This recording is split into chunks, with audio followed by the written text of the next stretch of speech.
Nashville, Tennessee, more commonly known as Music City. Music Row, located southwest of downtown Nashville, is home to hundreds of music businesses and recording studios. Elvis Presley and Roy Acuff are two of the many artists that have recorded at the famous RCA studios. The Ryman Auditorium, famous for being the original Opry House, can be toured daily. Nashville's Bridgestone Arena is the home of the annual CMA Awards. Nashville has more than 50 live music venues. The spirit of country music fills the downtown streets. Welcome to Music City.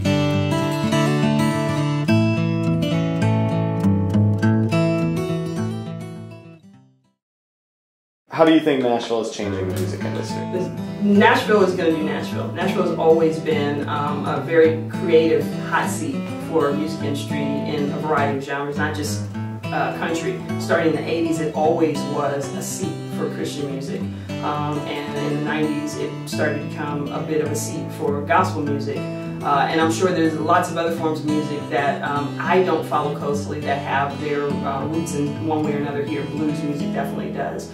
But what I think the advantage of, and one of the reasons why the music industry is taking notice, is as our budgets get smaller and we have to streamline our budgets to allow for reduction in sales overall in the marketplace, we're looking to cities that have a multiplicity of resources within a certain mile radius. And here you've got educational systems, you've got studios, you've got musicians, you've got background singers, you've got touring bus companies, you've got a major airport, you've got all the resources that you need in order to do successful music industry business in a very concentrated area, and that's cost effective.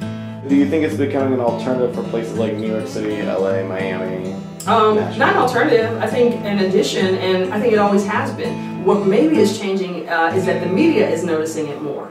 Because a lot of country artists, as country is broadening its platform and its consumer base, a lot of country artists are making their homes here or buying second homes here. And so when they give interviews, they're talking more about where they live. Like, I've heard Franklin, Tennessee more over the past year on television than I ever have. But I lived in Franklin, Tennessee in 1998. So I think people are talking more about the fact that they have residences here, or they have lives here, or their family is here, and it's not just a city they come to visit.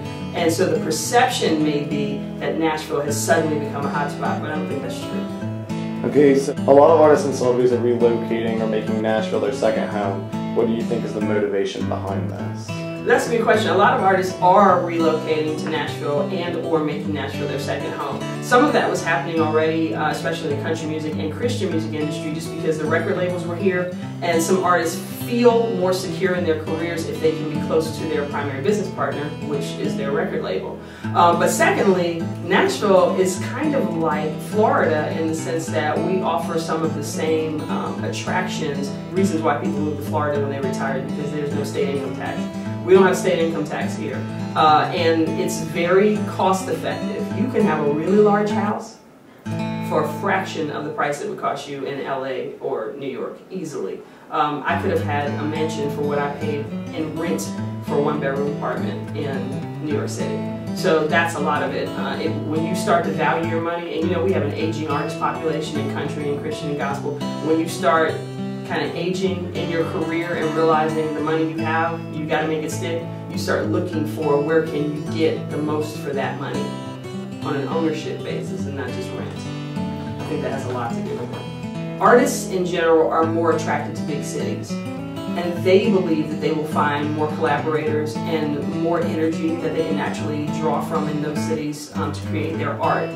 And especially younger artists, that's probably more true. Again, I think the artists that live in our community here are, with the exception of Taylor Swift, maybe, are a little more mature age-wise, and a little more mature in terms of their career. And so they're in a place in their life where you consider things not just the vibe of the city, but where can I raise a family? Where can I actually afford the home of my dreams? And where can I save on my taxes?